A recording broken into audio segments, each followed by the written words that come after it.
প্রিয় ভাইরা, এই হলো মুহররম মাস উপলক্ষে করণীয়। একমাত্র করণীয় হলো এই মাসে বেশি বেশি নফল রোজা রাখা, আর সম্মানিত মাস হিসেবে গুনাহের কাজ কম করা, নেকির কাজ ভালো করে বেশি করে করার চেষ্টা করা, যুদ্ধ বিগ্রহ না করা।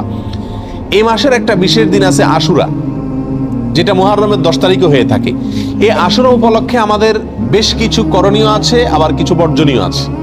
করণীয় কাজ কি সে বিষয়ে বলার আগে বলতে চাই, নবী করিম সাল্লাল্লাহু আলাইহি সাল্লাম মক্কা থেকে যখন মদিনায় হিজরত করে আসলেন, তিনি দেখলেন যে মদিনার মানুষেরা, ইহুদিরা, মদিনায় ইহুদিদের বসবাস ছিল, তাদেরকে তিনি দেখতে পেলেন যে তারা আশুরার দিন অর্থাৎ মুহররমের 10 তারিখে রোজা রাখে।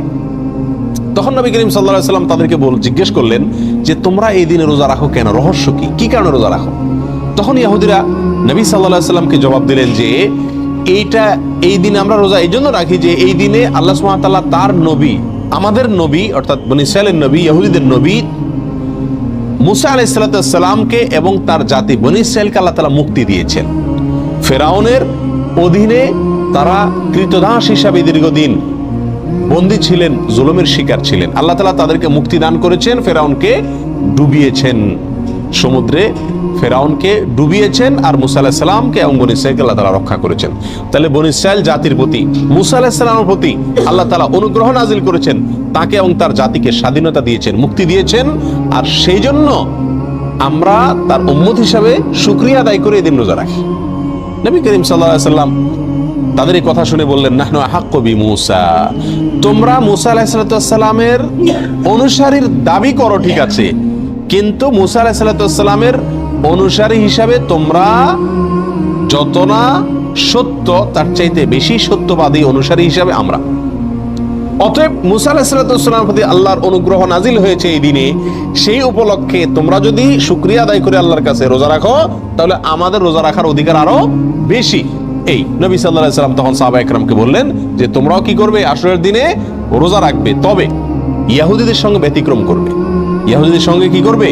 ব্যতিক্রম করবে। আর ব্যতিক্রমটা হলো এই যে তারা একটি রোজা রাখে, আমরা দুইটা রাখবো। তারা রাখে শুধু আশুরার দিনে, আমরা রাখবো তার সাথে আরেকটা রোজা যোগ করে। এই আরেকটা রোজা যোগের ব্যাপারে কোনো বর্ণনা আসছে একটা আগে অথবা একটা পরে, অর্থাৎ 9, 10 অথবা 10, 11। আশুরা তো 10 তারিখের রোজা, তার সাথে একটা আগে অথবা পরে যে কোনো একদিনের একটা রোজা যোগ করে হয় 9, 10 আর না হয় 10, 11 রাখার জন্য বলা হয়েছে। যদিও সেই হাদিসকে ওলামা একরামের কেউ কেউ সহিহ বলেছেন, কেউ কেউ যঈফ বলেছেন। তবে নবী করিম সাল্লাল্লাহু আলাইহি ওয়াসাল্লাম তার মৃত্যুর আগের বছর বা তিনি তার মৃত্যুর বছর বলেছিলেন যে আল্লাহ যদি আমাকে আগামী বছর হায়াতের বাঁচিয়ে রাখেন, আমি যদি বেঁচে থাকি, তাহলে লাসুমান্নাত তাসিআ ওয়াল আশিরা, তাহলে আমি আগামী বছর মুহররম আসলে, আশুরা আসলে 9 এবং 10 2 দিন রোজা রাখবো। এই হাদিস থেকে বোঝা গেল নবী সাল্লাল্লাহু আলাইহি সাল্লামের আকাঙ্ক্ষা ছিল, তার নিয়ত ছিল, তার ইচ্ছা ছিল আশুরার সাথে আগের দিন রোজা মিলায় রাখা, অর্থাৎ 9, 10, 11 না।